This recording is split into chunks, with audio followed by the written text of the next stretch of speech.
Boa tarde, meus irmãos. Estamos aqui mais uma tarde para falarmos da palavra de Deus, para falarmos de Jonas, né? Jonas foi um profeta que fugia, né, do desígnio de Deus, estava sempre fugindo do caminho de Deus, mas teve uma hora que não teve jeito. Jonas tentou, mas ninguém consegue fugir de Deus, né? A gente tenta, mas ninguém consegue.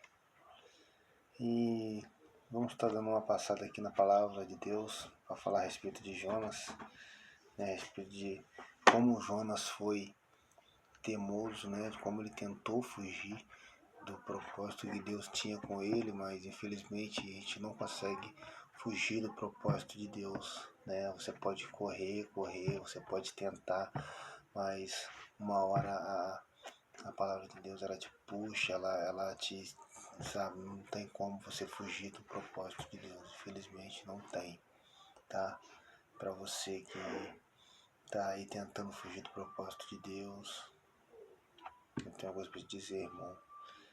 Se Deus quer você na caminhada, não adianta que você não vai conseguir fugir de Deus, né? O propósito de Deus na sua vida, ele tem que se cumprir, né? O propósito de Deus na vida do homem, ele tem que se cumprir, né?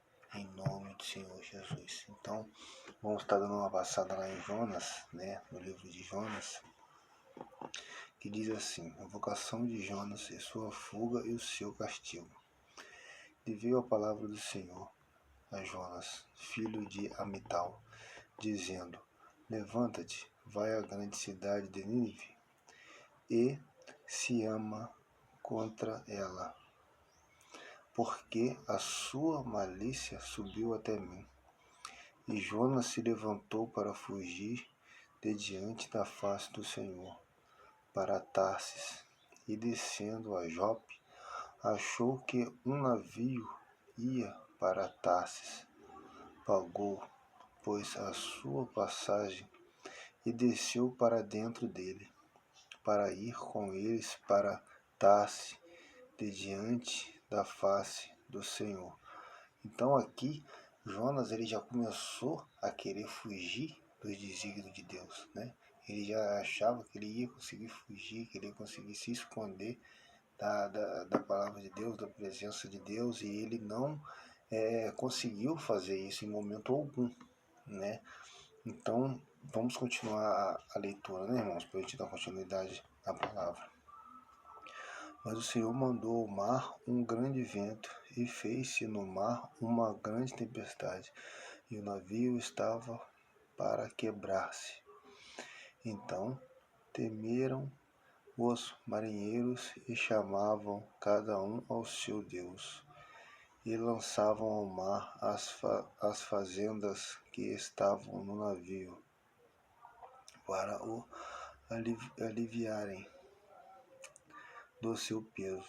Jonas, porém, desceu aos lugares do porão e se deitou e dormia um profundo sono. E o mestre do navio chegou-se a ele e disse-lhe: que tens dormente? Levante, invoca o teu Deus, talvez assim Deus se lembre de nós, para que não pereçamos. E dizia cada um ao seu conhecido, dizia cada um ao seu companheiro: vinde e lancemos sortes, para que saibamos por que causa nos sobreveio este mal. E lançaram sorte, e a sorte caiu sobre Jonas.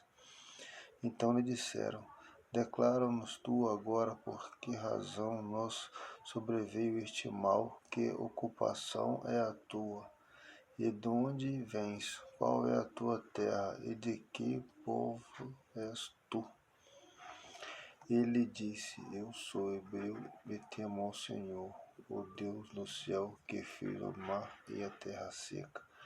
Então estes homens se encheram de grande temor e lhe disseram: por que fizeste tu isto? Pois sabiam os homens que fugiam de diante do Senhor, porque ele lhe tinha declarado. E disseram-lhe: que te faremos nós para que o mar se acalme? Porque o mar se elevava, engrossava cada vez mais. Ele lhes disse: levantai-me e lançai-me ao mar, e o mar se aquietará, porque eu sei porque eu sei que por minha causa vós sobreveio esta grande tempestade. Entretanto, os homens remavam, esforçando-se por alcançar a terra, mas não podiam, porquanto o mar se ia embravecendo cada vez mais contra eles. Então chamaram ao Senhor e disseram: Senhor, nós te rogamos, não pereçamos por causa da vida deste homem, e não ponhas sobre nós o sangue inocente, porque tu, Senhor, fizeste como te aprouve. Então, até aqui,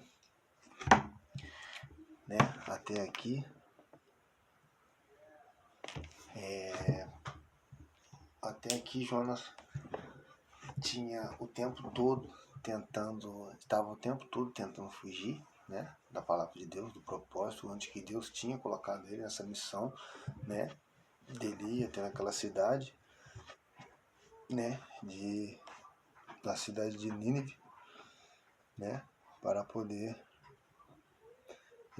dizer aquele povo, né, aquele povo que estava em pecado, aquele povo que estava pecando contra Deus, né, que estava cheio de pecado, cheio de maldade, todo o povo completamente desdeixado, né, pela sua fé.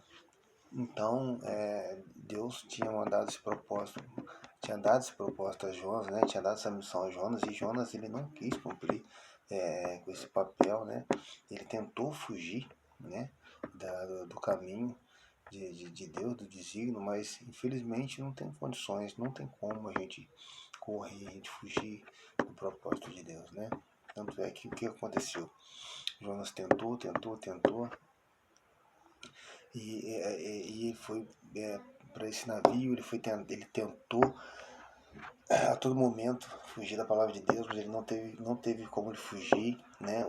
Ele foi engolido por um peixe, ele foi dentro da boca do peixe, clamando a Deus, clamando, orando, pedindo.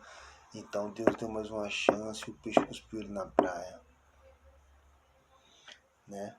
Então, irmãos, o que eu quero dizer é o seguinte, que a gente, muitas vezes, Deus nos dá a oportunidade, né, de nós fazermos as coisas certas, e muitas vezes nós pensamos e queremos fazer de algo diferente.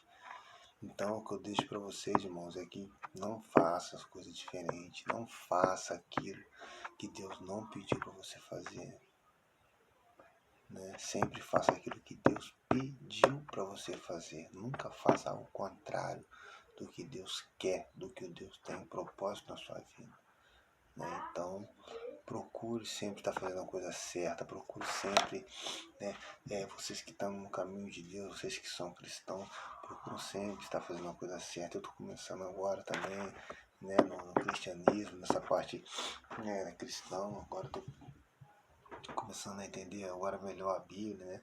Não tinha tanto conhecimento, mas graças a Deus agora eu já estou dominando melhor a Bíblia, né?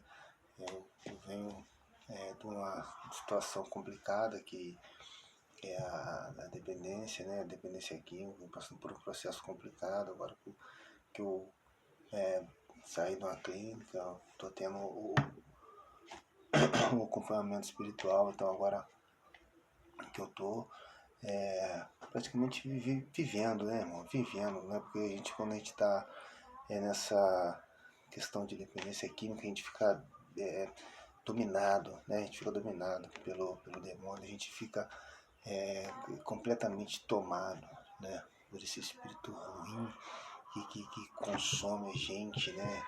Então a gente não pensa em nada, a gente não tem ânimo para nada, a gente não quer fazer nada. E graças a Deus hoje em dia eu posso dizer que graças a Deus, graças à palavra do Senhor, eu estou sendo liberto, estou sendo curado, estou sendo transformado, né? Eu posso dar um testemunho, né? Dizer o que Deus fez na minha vida, o que Deus tem feito, né? Que Deus ainda vem fazendo, que Deus há de fazer, né?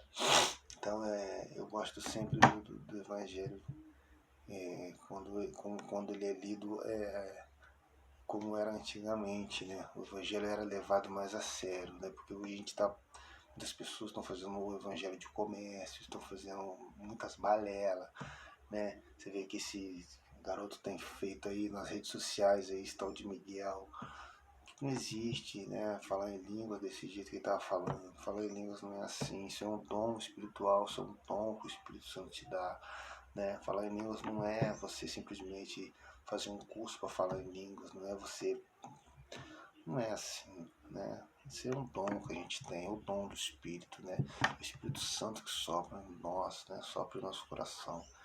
Então eu queria dizer para vocês que vocês continuem firmes no caminho de Deus, continuem abençoando, que essa palavra ajude vocês, né? E que esses conselhos, né? A gente procure sempre as coisas boas, não procure as coisas ruins, porque realmente é complicado, é uma vida complicada, essa vida de drogadição, essa vida de a gente ser uma pessoa soberba, a gente ser uma pessoa ignorante, a gente ser uma pessoa que não escuta ninguém, isso acaba levando a gente em maus caminhos, em caminhos que a gente não quer, né?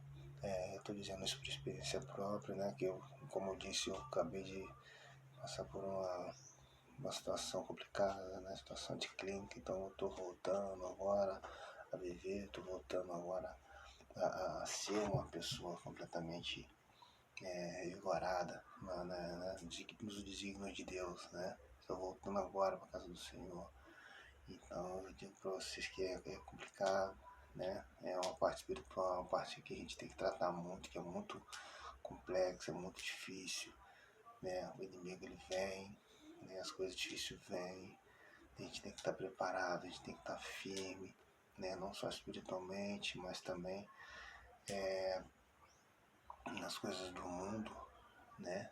Carnal e espiritual, né? A gente tem que estar sempre alinhado, né? A gente tem que estar sempre andando conforme a nossa fé, a gente tem que estar sempre firme, porque é complicado, é muito difícil, né? Então eu espero que essa palavra de hoje venha tocar no seu coração, que Deus venha te abençoar, te dando força, né? Porque nem tudo é do jeito que a gente quer, né? Nem tudo é do jeito que a gente pensa, né? Às vezes Deus trata com a gente coisas que a gente nem imagina. Deus trata às vezes com a gente de uma forma que a gente não espera, né? Deus trata a gente com a dor. Você pode ter certeza que ele for tratar com você, ele vai te tratar na dor. Ele não vai te tratar no amor, no carinho, não. Ele vai te tratar na dor, né? Porque antes de Deus preparar a vaga para você, ele vai te preparar para a vaga primeiro. Você pode ter certeza. Amém, irmãos? Fica com Deus, que Deus abençoe a cada um de nós.